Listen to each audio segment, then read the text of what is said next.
नमस्ते एवरीवन, कैसे हैं आप सब लोग। मैं dietitian and nutritionist Ruby Singh, साथ ही साथ मैं आयुष मंत्रालय भारत सरकार की तरफ से as a yoga teacher certified हूँ। मैं आज एक बहुत ही महत्वपूर्ण टॉपिक आपके लिए लेकर के आई हूँ। एक्चुअली आज का टॉपिक है अस्थमा। मैंने मेरे आसपास के लोगों में इस डिजीज को देखा और ये समझा कि ये डिजीज उनको किस तरीके से परेशान करती है। उनको जो डेली का काम है उसको भी करने में बहुत ही ज़्यादा प्रॉब्लम आती है, बहुत ही ज़्यादा मुश्किलों का सामना करना पड़ता है। तो इस तरीके से जब मैंने ये पाया कि इतनी तकलीफ झेलते हुए किसी को अपना जीवन बिताना कितना मुश्किल हो रहा है, तो मैंने ये डिसाइड किया कि मैं इस टॉपिक पे आप लोगों से बात करूंगी, क्योंकि WHO की 2016 की रिपोर्ट के द्वारा ये पता चला है कि 34 करोड़ लोग इस बीमारी से जूझ रहे हैं। तो इस टॉपिक पे मुझे बात करना ज़रूरी लगा, तो इस टॉपिक को मैं शुरुआत करती हूँ। सबसे पहले ये जानने की कोशिश करते हैं आखिर अस्थमा है क्या। तो जिनको नहीं पता है उनको मैं बताना चाहती हूँ कि अस्थमा रेस्पिरेटरी ट्रैक्ट से रिलेटेड बीमारी है। मीन्स जो हमारा रेस्पिरेटरी ट्रैक्ट है, मीन्स जो सांस की नली है, उसमें स्वेलिंग आ जाती है और समटाइम्स उसमें आप जो एयर पैसेज है वो काफ़ी ब्लॉक होने लगता है म्यूकस की वजह से।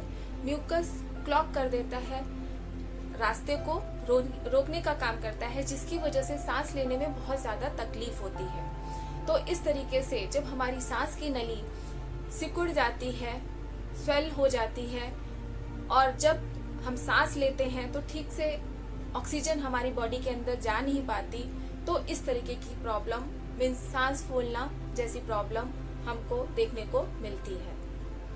तो हमें इसके सिम्टम्स भी जानना बहुत ज़रूरी है।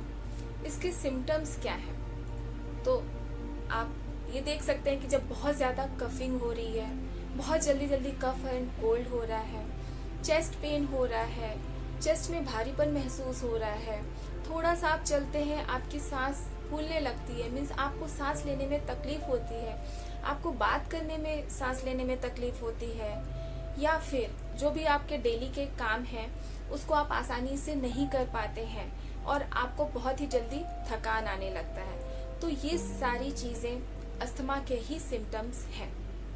अस्थमा का अटैक कब ज़्यादा होता है, तो आप देखेंगे कि जब मौसम चेंज होता है, बहुत ज़्यादा ठंड पड़ने लगती है, बहुत लोगों को डस्ट पार्टिकल से होता है, बहुत लोगों को पॉलन ग्रेन फूल के जो परागण होते हैं उनकी वजह से हो जाता है, बहुत लोगों को जो घर में पेट्स पालते हैं उसकी वजह से भी होता है, समटाइम्स हार्मोन्स चेंज होने की वजह से होता है, कभी कभी ओबेसिटी की वजह से भी होता है, स्ट्रेस से भी होता है।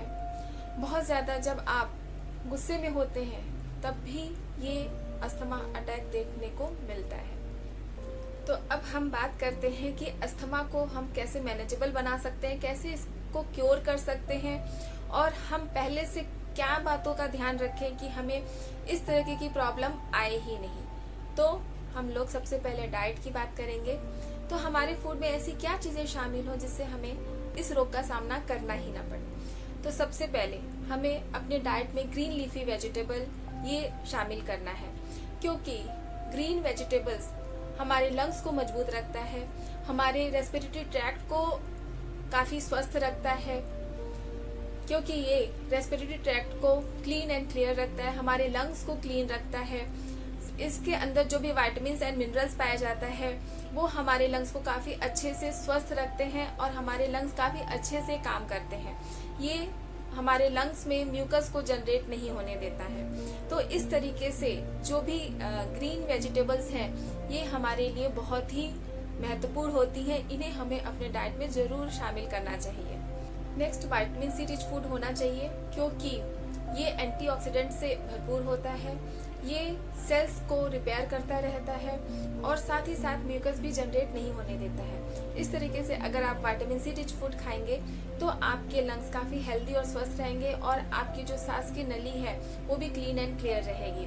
विटामिन सी रिच फूड में अगर आप ले सकते हैं, आंवला ले सकते हैं, ऑरेंजेस ले सकते हैं, ये सब चीजें आप ध्यान रखिए। बट ये भी साथ में ध्यान रखिए कि अगर आप कोई फ्रूट्स ले रहे हैं तो बहुत ज्यादा अर्ली मॉर्निंग में मत लीजिए या एकदम इवनिंग में मत लीजिए। आप आफ्टरनून में लीजिए या जब सनरेज है तब आप लीजिए। तो ये आपको किसी भी तरीके से नुकसान नहीं करेगा, ये आपको फायदा ही देगा।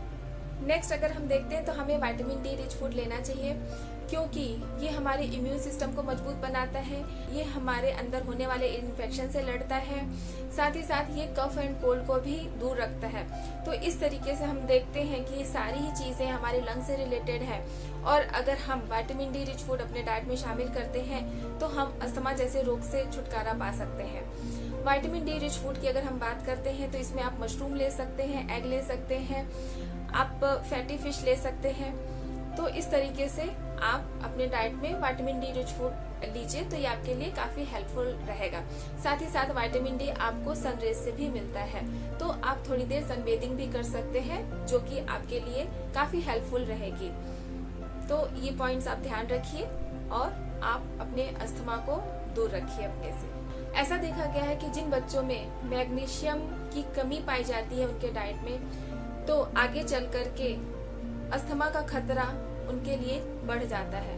तो आप ये ध्यान दीजिए कि बच्चों के डाइट में मैग्नीशियम रिच फूड जैसे कि पंपकिन सीड्स आदि भी जरूर होना चाहिए। 2017 की एक स्टडी में पाया गया है कि जिन लोगों के डाइट में ग्रेन्स शामिल था उन लोगों को अस्थमा की शिकायत कम देखने को मिली है। तो इस तरीके से आप अपने डाइट में होल ग्रेन्स भी शामिल कीजिए जो कि आपके अस्थमा को दूर रखेगा। नेक्स्ट अगर हम देखें कि हमें क्या चीजें एज अ ड्रिंक लेना चाहिए तो उसमें आप शामिल कर सकते हैं जिंजर टी, ब्लैक कॉफी, ये सारी चीजें आप ले सकते हैं। तुलसी टी भी आप ले सकते हैं, ये आपके लिए काफी हेल्पफुल रहेगा। अब हम लोग बात कर लेते हैं कि हमें क्या चीज नहीं खाना चाहिए, क्या चीजें अवॉइड करनी चाहिए।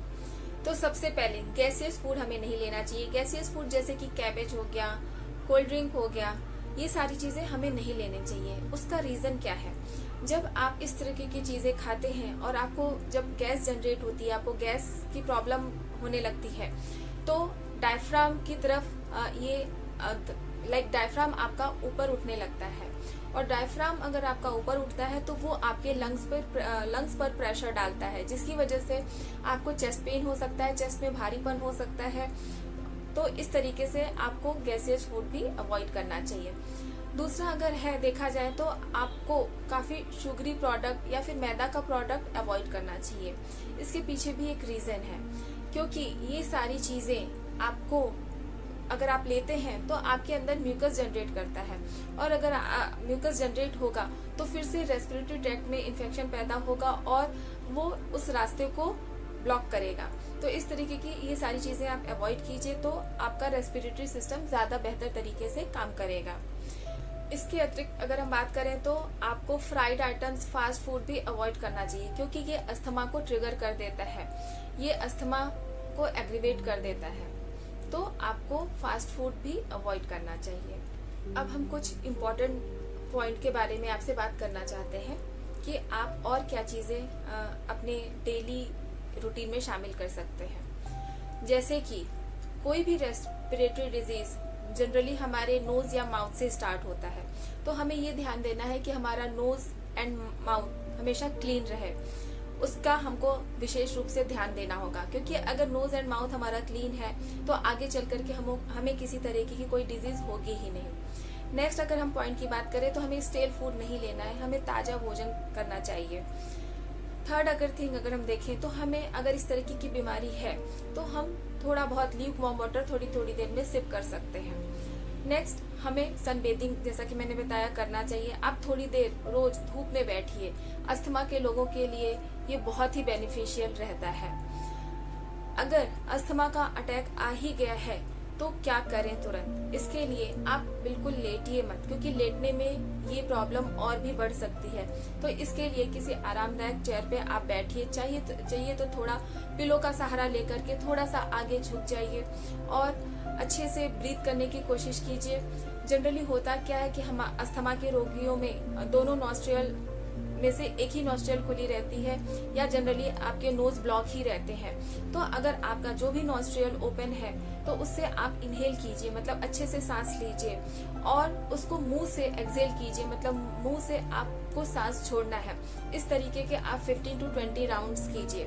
और अगर आपको थोड़ा अच्छा फील हो रहा है तब आप अच्छे से ब्रीथ करने के बाद थोड़ा सा ल्यूकवार्म वाटर सिप कर सकते हैं।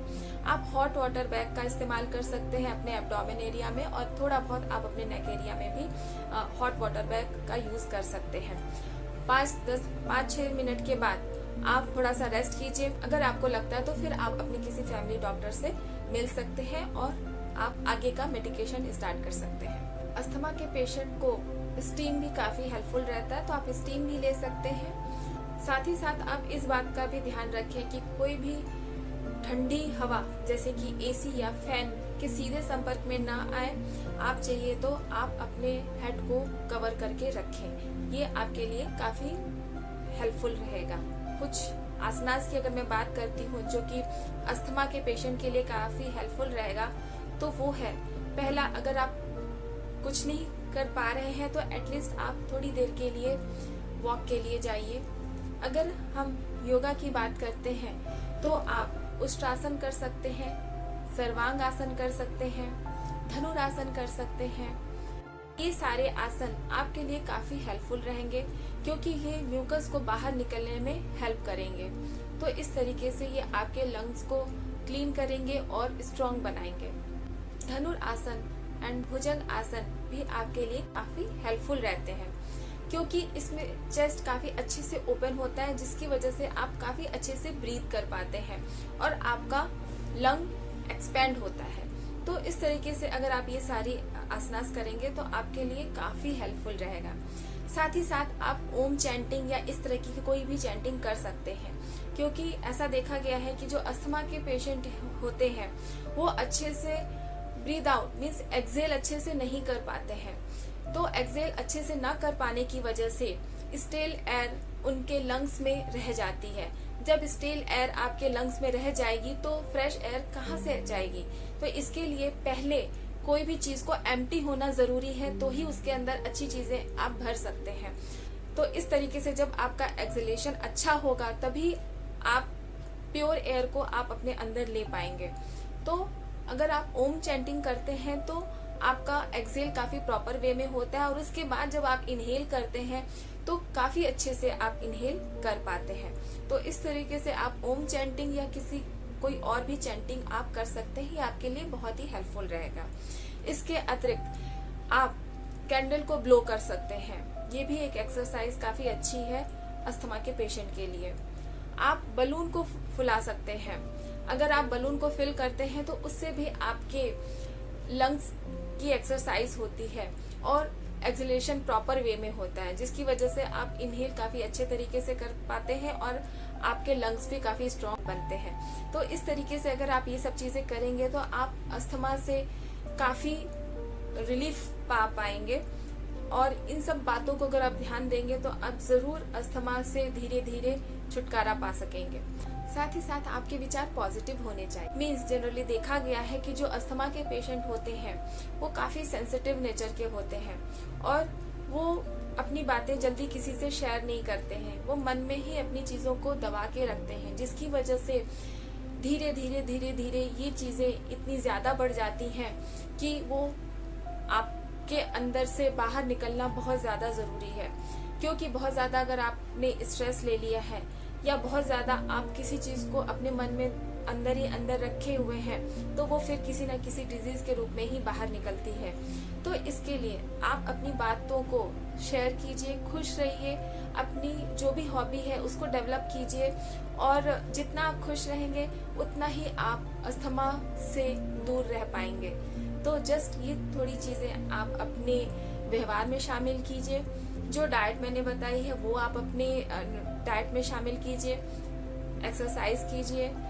प्राणायाम में आप रेचक कर सकते हैं। रेचक मीन्स इनहेल अगर हम 3 काउंट करते हैं तो एक्सहेल हमें उसका डबल करना है, मीन्स 6 काउंट तक करना है। तो स्टार्टिंग में आप 2 and 4 कर सकते हैं, मतलब 2 इनहेल एंड 4 एक्सहेल करिए। तो इस तरीके से आप धीरे धीरे इसका नंबर बढ़ा सकते हैं। मीन्स 3 अगर आप कर रहे हैं तो 6 तक ले जाइए, और 4 कर रहे हैं तो आप 8 तक ले जाइए। इससे ज्यादा आप अगर बहुत दिनों तक प्रैक्टिस करते हैं तो ही आप इससे आगे बढ़िए, अदरवाइज इतना भी अगर आप करते हैं तो इनफ है। तो ये सारी चीजें आप ध्यान रखिए और ये सारी चीजें आप फॉलो कीजिए। आई होप कि ये आपके लिए काफी बेनिफिशियल रहेगा। आगे फिर मैं किसी इसी तरीके के टॉपिक पे आपसे बात करूंगी जो कि आपके लिए काफी हेल्पफुल रहे और मेरा ये वीडियो आपके काम आए। तो फिर मैं किसी नेक्स्ट टॉपिक के साथ आपसे मिलती हूँ। तब तक के लिए आप लोग अपना ध्यान रखिए, खुश रहिए, मस्त रहिए। बाय, टेक केयर, नमस्ते।